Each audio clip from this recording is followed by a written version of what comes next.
আমি ওই বাসায় আসছি এবারে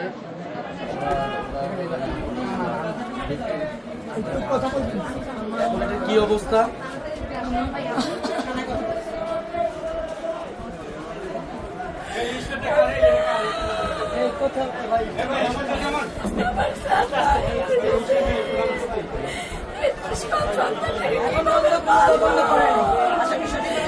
একজন গ্রেপ্তার হয়েছে।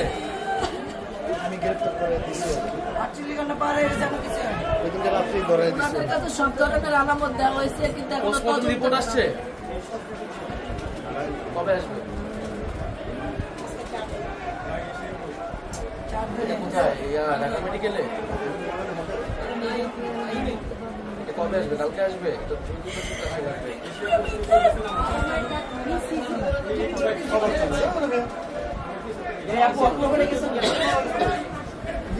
এটা কি মামলা তো দিচ্ছে? আসামি কারা? আপনার তো আর রাজনীতি বা থানার মার্কেট কারো নাম দেন নাই আপনারা? ওনারাই বলছে অজ্ঞাতভাবে মামলা করলে নাকি আমাদের যে সুবিধা হবে, এই জন্য ওনারা তো কিছু সন্দেহ করতেছে ওই যে বাড়ি এখনো সন্দেহ করছে আপনাদের জড়িত আছে। দুই বাড়িওয়ালা 100 জড়িত আছে।